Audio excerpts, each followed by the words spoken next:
Começa agora, Vitrine Literária, com o professor e escritor Francisco Grijó. Tudo sobre literatura contemporânea, temas, autores, obras, debates, análises, curiosidades e bate-papo com autores e editores. Olá pessoal, tudo bem? Mais uma edição do Vitrine Literária com Francisco Grijó, o podcast sobre literatura, aqui nas plataformas da Rede Vitória, YouTube, Spotify e, claro, na página de vídeo do Folha Vitória. Como vocês sabem, o podcast Vitrine Literária, ele é destinado à literatura e todos os convidados que vêm aqui têm uma ligação com essa literatura. Sejam eles editores, produtores, poetas, romancistas, contistas, professores de literatura, todas as pessoas ligadas à cadeia produtiva da literatura, incluindo os leitores, são pessoas convidadas a participar do Vitrine Literário com Francisco Grijó. Hoje eu vou trazer um convidado muitíssimo especial, por dois motivos. Primeiro, é que ele escreveu apenas um livro e não foi ainda editado. Vai ser editado este ano. Eu tive acesso aos originais e achei um livro absolutamente inovador e com um viés literário muito forte. E outra coisa, esse meu convidado, além de ser um empresário, ele é montanhista. Sim, é o que você ouviu direito, montanhista, ou seja, tem ligação com montanha. Ele é a única pessoa que eu conheço que subiu os 7 cumes, ou seja, os 7 pontos mais altos do planeta Terra, né? O Aconcagua, o Elbrus, o Everest e assim por diante. Mas aí você que está ouvindo pergunta assim, mas o que isso tem a ver com literatura? Por que que esse indivíduo está aqui no programa? Porque toda vez que esse meu convidado, cujo nome é Juarez Gustavo, montanhista, empresário e escritor, toda vez que o Juarez vai se aventurar, né, na subida de uma montanha, na escalada de uma montanha, ele sempre se relaciona com literatura. E você vai saber como a partir de agora. Juarez, muito obrigado por você ter aceitado o convite, valeu, muito obrigado. O que a gente quer saber é o seguinte, você me disse, certa vez, a gente conversando, você me perguntou o que eu achava de Machado de Assis. E eu falei a você que eu achava que era um grande escritor, o maior escritor brasileiro do século XIX, para muita gente, o maior escritor brasileiro de todos os tempos. E você me disse que uma vez você foi subir uma montanha e você levou os contos de Machado de Assis. Então vamos começar com isso aí. Por que você acha que a literatura tem a ver com a ideia de escalar uma montanha? Essa é uma boa pergunta, né, Grijó? Primeiro, eu queria agradecer o convite. O prazer é todo meu estar aqui conversando com você, com todos vocês, porque aqui eu estou juntando duas paixões que eu tenho, as montanhas e a literatura. E eu entendo que elas são, na minha vida, absolutamente complementares. E, em alguma medida, cumprem uma função ou de complementaridade ou até uma função única, que é o quê? É me ajudar a compreender o mundo e conhecer a mim mesmo, sabe? Então é uma forma, a literatura é um meio, assim como as montanhas são um meio, ambas, seja pela experiência, seja pela imaginação, de me colocar em contato com universos diferentes, de me colocar em contato talvez com um nível de presença naquele momento muito forte, que me possibilita então estar, vamos dizer assim, com as antenas sintonizadas para captar, vamos dizer assim, seja o que a montanha quer me dizer, o que a literatura quer me dizer, sempre nesse viés, talvez assim, de conheça-te a ti mesmo, sabe assim, de conhecer a mim mesmo. Então acho que elas cumprem essa função complementar. E toda vez que eu estou programando, organizando uma viagem para a montanha, parte daquele momento delicioso, né, que antecede, que a gente está preparando tudo, é justamente, puxa, qual livro eu vou levar para essa montanha, né? E, no caso, Contos de Machado de Assis, eu já tinha lido, então eu reli, foi quando eu fui no Vinson, que é na Antártica. A maior montanha da Antártica tem perto de 4.900 metros, e o Vinson é uma montanha, assim, muito remota. A gente está assim, no meio do continente antártico E sabe aquele lugar que você olha e fala, puxa, eu estou olhando para um lugar que possivelmente ninguém nunca pisou lá, um lugar muito remoto, de fato. E o livro, né, que à época não tem assim, um critério específico, é o que me dá vontade, que eu levei para o Vinson, foram os contos de Machado de Assis. O que eu acho interessante é essa sua visão sobre literatura. Eu concordo com ela. Eu acho que a literatura, uma das funções dela é fazer a gente compreender melhor o mundo, né? Você diria que a literatura ela facilita você vencer o desafio de subir uma montanha? Olha, eu acho que de forma pragmática, aonde ela me ajuda é que enquanto eu estou imerso na leitura, eu estou deixando de pensar no que está acontecendo ali naquele exato momento, ou seja, se o tempo vai estar bom no dia seguinte e a gente vai conseguir avançar para um outro acampamento, se não vai estar, se vai ter que voltar, enfim, eu estou deixando de ficar numa situação de ansiedade, de estresse e estou lendo um livro e de alguma forma minha cabeça concentrada em outra coisa. Então, assim, de forma pragmática, e não é pouco, eu acho que o que ajuda naquele momento é isso. Agora, em termos assim do que proporciona, aí sim, vai muito além disso. Então, para te dar um exemplo, né? Quando eu fui para o Kilimanjaro, só uma correção, os 7 cumes não são as 7 montanhas mais altas do mundo. Então pode me corrigir à vontade. É a montanha mais alta de cada continente. De cada continente. Mas são 5 continentes.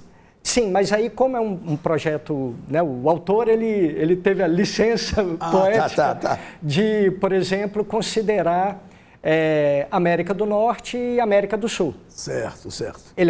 Quem criou o projeto era americano, claro. A maior montanha na América do Sul, ele colocou uma montanha lá na América do Norte também.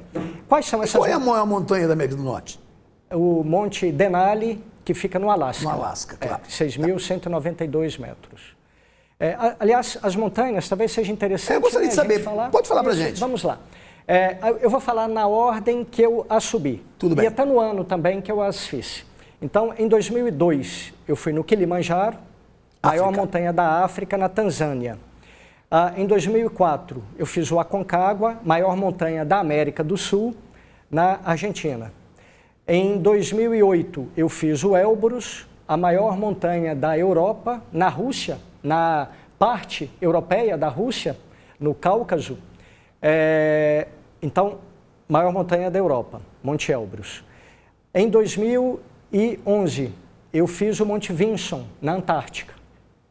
Em 2012, eu fiz a Pirâmide Cartens, em Papua, na Indonésia, maior montanha da Oceania. Embora a Indonésia politicamente seja a Ásia, mas geograficamente Papua é Oceania. Em 2014 eu tive no Denali, mas não fiz o cume. Aí em 2019, Everest, Nepal, com China, Tibete, maior montanha da Ásia. E 2023, por fim, né, completando o projeto, o Monte Denali, no Alasca, Estados Unidos.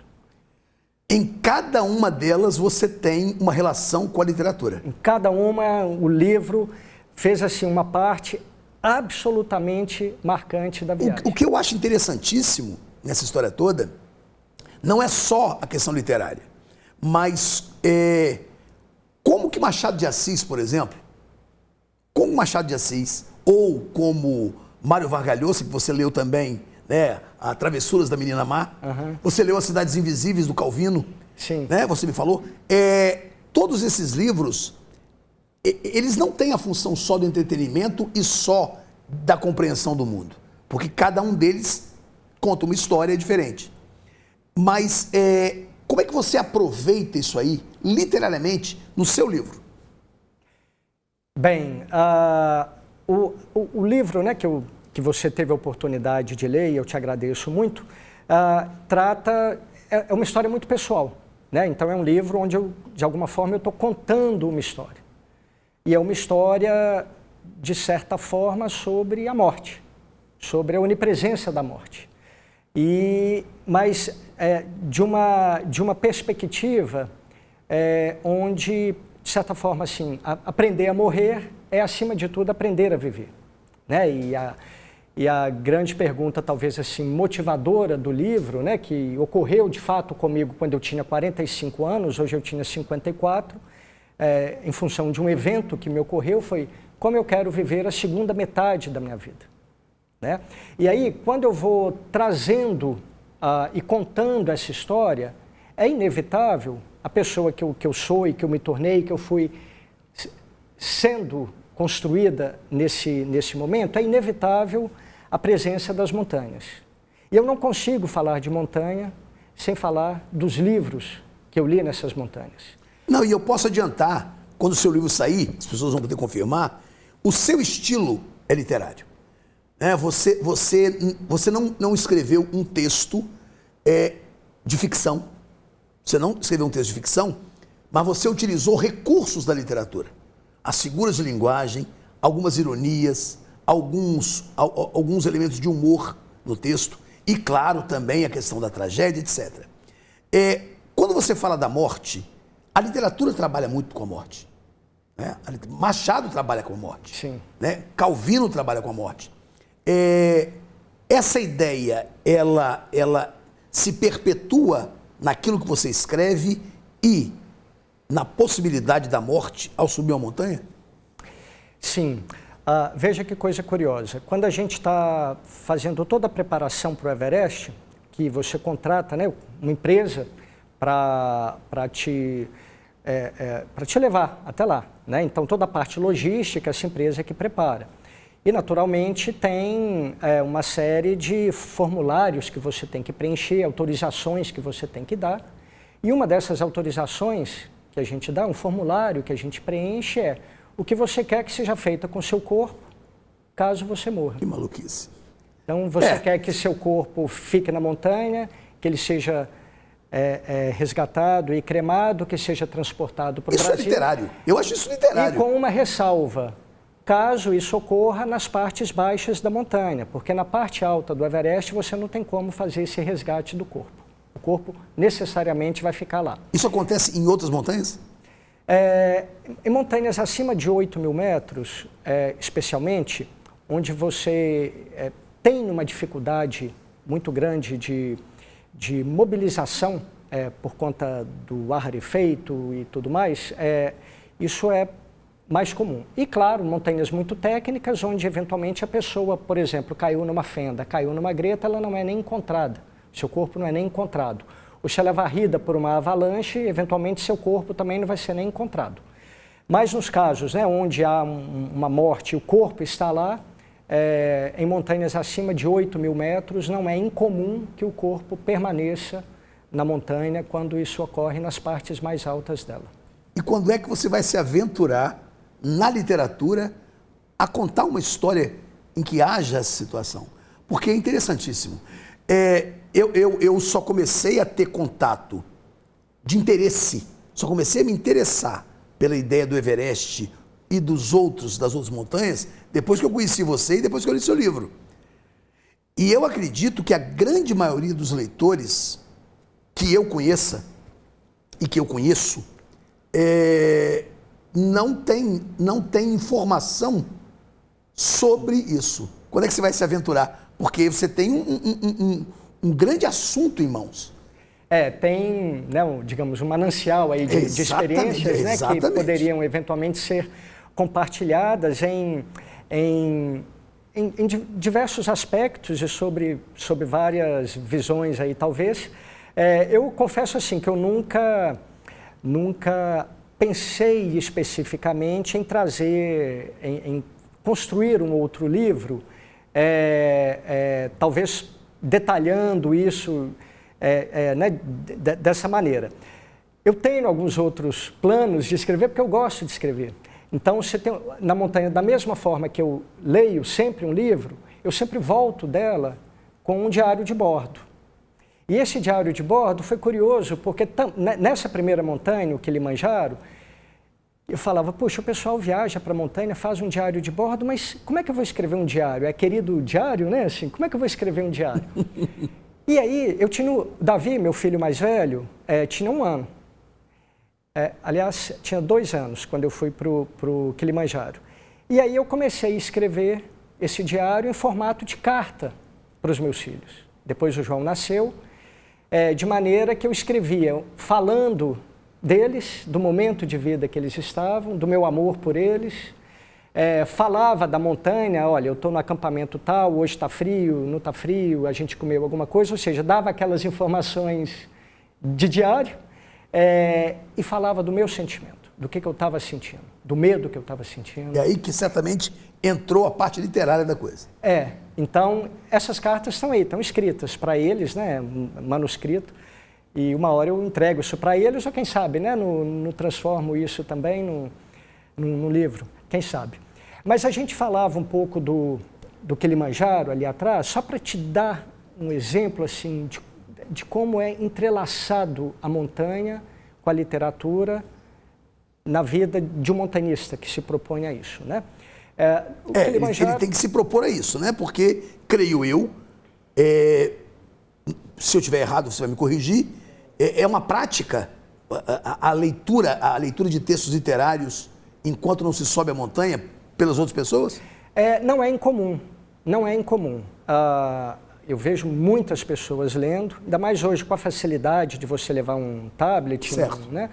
Então, muitas pessoas leem, porque a gente tem tem muita atividade, você tem dias muito intensos, mas você tem dia que você não faz nada.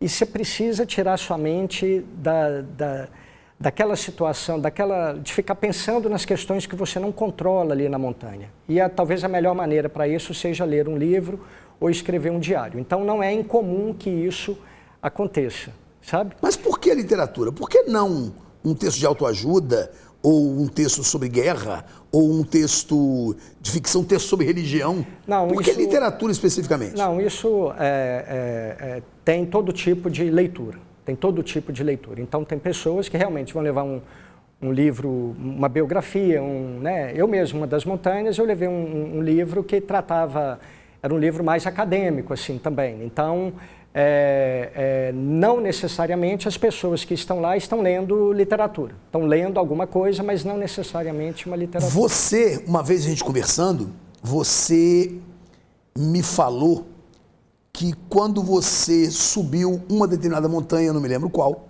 você vai dizer qual é, você leu Escute as Feras, né, da Anastasia Martin. Isso. E você me falou uma coisa absolutamente literária, de que quando, vamos ver se eu me lembro, de que quando uma pessoa se depara com um urso, ela passa a fazer parte do urso e o urso passa a fazer parte dela. Você me falou alguma coisa assim, ou eu estou enganado? Não, foi algo assim, você está certo, não está enganado não. Eu li esse livro, ele chama Escute as Feras, é um relato. Mas que tem um viés literário, né? Tem, é um relato biográfico, mas é altamente poético, altamente poético. A escrita dela, ela passa a sensação, ela passa a raiva que ela sentiu, ela passa o medo que ela sentiu de uma forma, assim, absurda, muito... É uma tensão muito grande o livro, assim. E eu li esse livro na última montanha do projeto Sete Cumes, que foi o Denali, em 2023. Note bem, a última montanha do projeto Sete Cumes. Também estava aí no encerramento de outros ciclos aí da minha vida, de outras questões. Então era um momento de encerramento de ciclos, de etapas e de fases da vida. E esse livro... A Nastasia, ela é uma antropóloga que estava fazendo um trabalho, ela estuda povos remotos e estava vivendo já há alguns anos com um povo Iven que fica na Sibéria, no norte da Rússia. E é uma região ali em Kamchatka, muitas montanhas e tudo mais, de maneira que as pessoas vão até as montanhas para caçar, ou para passear, ou para trabalhar, e ela foi lá para contemplar. E é uma região de ursos. E ela foi atacada por um urso. E o urso dilacerou a face dela e ela, na reação, pegou a piqueta de montanha dela e também saiu golpeando a esmo e acertou o urso. E ela saiu por um lado e o urso saiu para o outro lado. E na cultura desse povo Iven, veja bem, quando há um embate entre um ser humano e um urso, e que ambos saem vivos, a cultura diz que não é um confronto, mas é um encontro. Ou seja, cada um sai... Isso é literatura pura, né, cara? É lindo, é lindo. Cada um sai com um pedaço, né, do outro. E veja só como que a literatura e a montanha são indissociáveis para mim. Eu encerrando o ciclo, 7 cumes, era a minha terceira tentativa de escalar o Monte Denali. Eu tinha ido no Denali em 2014, eu programei de ir no Denali em 2018, depois de tudo pago, organizado, mochila pronta, eu tive que cancelar porque eu tive uma hérnia de disco, de maneira que eu só concluí o Denali em 2023. E o Denali é uma montanha complicada, é difícil, ela é muito física, ela é uma montanha complicada, o clima terrível. E aí, na minha história com o Denali, quer dizer, o Denali, porque eu congelei um pedaço do dedo, eu perdi a ponta do dedo. Eu perdi a ponta do dedo no Denali. Então, desse embate, né, desse encontro entre eu e a montanha... Ele ficou com um pedaço... Ele exigiu um pedaço meu para ficar com ele, e eu voltei e ele me deu muito mais do que o Isso dedo é genial. que eu perdi, né? Eu acho, Juarez, que você fala de forma literária, você tem que botar no papel. Porque você escreve bem, tá? O que falta a você é coragem de transformar o que você viu e o que você vê, essas experiências suas, em literatura. Essa ideia de troca com a montanha é sensacional. Você já leu um texto do Guimarães Rosa, cujo título, salvo engano, é O Chamado do Morro, alguma coisa assim? Não. Em que um personagem central se chama Pedro Orósio. Pedro está ligado à pedra e Oros é montanha. E esse Pedro Orósio recebe um recado da montanha. Há uma montanha que manda recado para ele, através de 7 pessoas. Cuidado que quer te matar. E no final, ele entende o que a montanha quer dizer e ele consegue se salvar. Uhum. E é interessante porque a ideia de Pedro Orósio, que significa mais ou menos montanha, a mesma coisa, né? É mostrar que ele era uma parte da montanha, ele era uma montanha também, então os dois podiam dialogar. Uhum.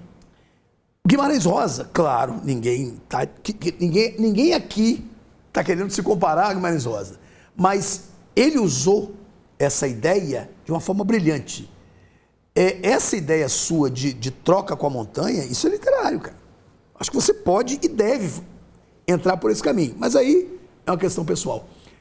Web, me diz uma coisa, quando você faz essa preparação para ir, você já tem um livro específico? Não. Ou você pega por acaso? Não vou dizer que é por acaso. Eu vou pensando, puxa, é um pouco... Como é que está o estado de espírito também, sabe? Assim, o que eu estou com vontade de ler. Por exemplo, quando eu fui para o Aconcagua, em 2004, eu tinha 33 para 34 anos, eu estava assim num momento de vida de uma total inquietação, e foi uma coincidência. Eu levei o encontro marcado de Fernando Sabino, cujo Eduardo Marciano, né, o protagonista, completamente atormentado, né? Assim, então foi uma...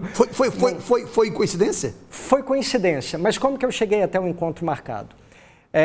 Eu tinha acabado de ler e reler toda a obra de Nelson Rodrigues. Eu sou apaixonado por Nelson Rodrigues. E Nelson Rodrigues era amigo, e tem até o livro, com Otto Lara Rezende. Muito. E Otto Lara Rezende, muito amigo de Fernando Sabino. Então eu fui puxando o novelo, né, de Nelson Rodrigues, eu li um pouquinho de Otto, que fui ler, aí me deleitei com Fernando Sabino, um tanto de livro, e na época eu falei, puxa, eu vou começar por Encontro Marcado. E coincidiu eu estar vindo viajar, foi o livro que eu levei, né? E assim, houve uma identificação muito grande. No Kilimanjaro, quando eu levei que eu li Ítalo Calvino, Cidades Invisíveis, 30 anos, eu comecei a trabalhar muito novo, eu casei muito novo, de maneira que com 30 anos eu estava questionando as escolhas que eu havia feito na vida. E Cidades Invisíveis é um diálogo fictício entre Marco Polo e Kublai Khan, né, imperador chinês. São as duas visões, né? Contando para Kublai Khan, que ficava morrendo de curiosidade, as cidades que ele percorreu entre Gênova e a China. E em uma dessas cidades, que são todas fictícias, invisíveis, ele, citando que numa praça ele viu uma pessoa sentada e ficou olhando para aquela pessoa, e aquela pessoa eventualmente poderia ser ele. Se lá atrás ele tivesse, ao invés de pego um caminho, pego outro, ele podia ser aquela pessoa sentada naquela praça naquele momento. E aí ele diz que os ramos, o passado não vivido, são ramos da árvore, ramos secos, mas são ramos da árvore. Maravilha. E quando eu li isso, Grijó, assim, cara, tirou um piano de peso das minhas costas, porque essas vidas não vividas, essas escolhas não feitas, de alguma forma, eu me apropriei delas também. Elas são parte da minha vida, são ramos secos. Maravilha. Então veja como a montanha, com a literatura, com o momento de vida, bota no liquidificador, né? Fica uma coisa só. Nosso tempo acabou. Que maravilha, que papo ótimo. Isso aqui é papo para mais uns 3 programas. Juarez, muito obrigado pela sua participação. Quero lembrar a vocês todos que o livro do Juarez Gustavo sairá provavelmente neste ano de 2025. Fiquem atentos, eu vou trazer o Juarez de novo aqui, quando o livro dele sair, para a gente continuar esse papo absolutamente maravilhoso. Valeu, pessoal. Obrigado, Juarez. Um grande abraço. Eu que agradeço. Valeu, gente. Até semana que vem. Você ouviu Vitrine Literária, com o professor e escritor Francisco Grijó. Tudo sobre literatura contemporânea, temas, autores, obras, debates, análises, curiosidades e bate-papo com autores e editores.